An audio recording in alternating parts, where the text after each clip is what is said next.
తెలంగాణలో రేషన్ కార్డుల జారీపై కాంగ్రెస్ ప్రభుత్వం క్లారిటీ ఇచ్చింది. అర్హత ఉన్న వాళ్లందరికీ రేషన్ కార్డు ఇచ్చే వరకు ప్రక్రియ కొనసాగుతుందని అన్నారు మంత్రి ఉత్తమ్ కుమార్ రెడ్డి. కొత్త రేషన్ కార్డులతో పాటు పాత కార్డుల్లో కుటుంబ సభ్యుల పేర్ల చేరిక కూడా ఉంటుందని చెప్పారు. ముందుగా కులగణన జాబితాలో ఉండి అర్హులైన వారికి ఇస్తున్నామన్నారు. కులగణన జాబితాలో పేర్లు లేనివారు గ్రామ సభలో దరఖాస్తు చేసుకోవాలని చెప్పారు. పాత రేషన్ కార్డులు కొనసాగుతాయని అన్నారు మంత్రి ఉత్తమ్ కుమార్ రెడ్డి.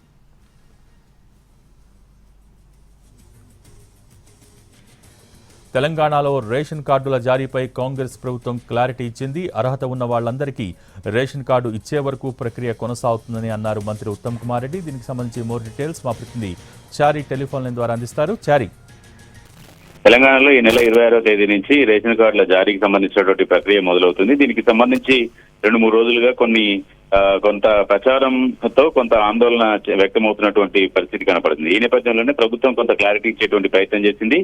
మొదట కులగణనకు సంబంధించి ఎవరైతే కులగణనలో తన వివరాలని నమోదు చేశారో దాని ఆధారంగా రేషన్ కార్డులు ఇస్తామనేటువంటి అంశాన్ని స్పష్టం చేసింది. అయితే ఒకవేళ ఈ కులగణనలో పేర్లు లేకపోయి రేషన్ కార్డు తీసుకోవడానికి అర్హత కలిగినటువంటి వాళ్ళు ఎవరైనా ఉంటే గ్రామ సభలు నిర్వహిస్తున్నటువంటి సందర్భంగా గ్రామ సభల్లో రేషన్ కార్డు కోసం దరఖాస్తు పెట్టుకోవాలని సూచించింది.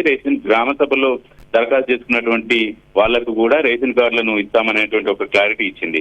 అయితే ఈ రేషన్ కార్డుల ప్రక్రియ 26వ తేదీ ఒకసారి ఇచ్చి వదిలేసేది కాదు, నిరంతరం కొనసాగేటువంటి ప్రక్రియ. అర్హత ఉన్నటువంటి వాళ్ళ ఆఖరి వరకు ఈ రేషన్ కార్డు ఇచ్చేంత వరకు ఈ ప్రక్రియ కొనసాగుతుంది అనేటువంటి అంశాన్ని మంత్రి ఉత్తమ్ కుమార్ రెడ్డి స్పష్టం చేశారు.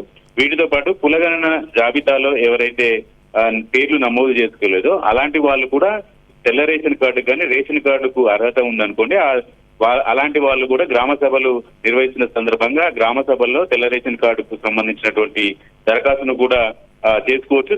అప్పుడు కూడా దరఖాస్తు చేసుకున్నటువంటి వాళ్ళకు కూడా రేషన్ కార్డులు ఇస్తామనేటువంటి అంశాన్ని స్పష్టం చేశారు.